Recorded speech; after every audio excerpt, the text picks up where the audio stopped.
90 দশকের জনপ্রিয় অভিনেতা আলমগীর নিজের একমাত্র মেয়েকে ইতিম করে দিল। কেন বাবাকে ছাড়া বাঁচতে চান না মেয়ে আখি? কেনই বা অঝরে কান্নাকাটি করে বলছেন বাবা আজ আমাদের ইতিম করে দিয়েছে? তবে বর্তমান সময়ে সোশ্যাল মিডিয়া জগতে যেন বইছে এক শোক। অনেকেই মন্তব্য করেছেন জনপ্রিয় অভিনেতা আলমগীর অকালে ঝরে পড়েছেন, এমনকি আর নেই অভিনেতা আলমগীর। বাবাকে হারিয়ে সত্যি কি মেয়ে আখি আজ লাইভে এসে অঝরে কান্নাকাটি করছেন? কেন সোশ্যাল মিডিয়া জুড়ে আজ বইছে এক শোক? অনেকে ইতিমধ্যেই মন্তব্য করেছেন পুরো ইন্ডাস্ট্রি আজ কাঁদছে অভিনেতা আলমগীরের জন্য। সব থেকে জ্ঞানী গুণী অভিনেতা ছিলেন আলমগীর। মেয়ে আখিকে ডক্টর বানানোর নেশায় বিভিন্ন চেষ্টা করলেও পারেননি, এমনকি ব্যর্থ হয়েছেন অভিনেতা আলমগীর।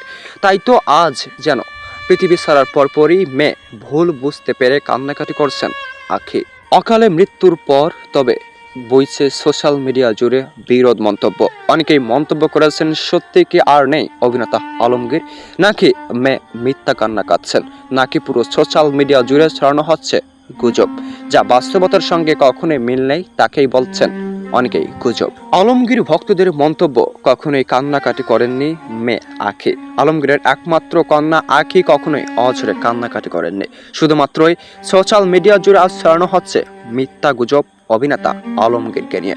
এখনো বেঁচে রয়েছেন এই অভিনেতা, তাহলে প্রশ্ন একটাই, কেন আজ মিথ্যা গুজব ছড়ানো হচ্ছে তাকে নিয়ে? প্রমাণস্বরূপ যখন এই ছবি ও ভিডিওগুলো সামাজিক যোগাযোগ মাধ্যমে ভাইরাল হয়, তখন যেন নেটিজেনরা ক্ষিপ্ত ও ক্ষোভ প্রকাশ করেন।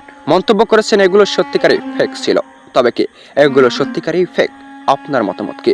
অবশ্যই কমেন্টস করে জানাতে মোটেও ভুলবেন না। অভিনেতা আলমগীরের শারীরিক সুস্থতা কামনা করছি। আর এই বিষয়ে আপডেট ও নতুন খবর সবার আগে পেতে চ্যানেলটি সাবস্ক্রাইব করে আমাদের সঙ্গে যুক্ত থাকুন। দেখছেন এবি নিউজ বাংলাদেশ।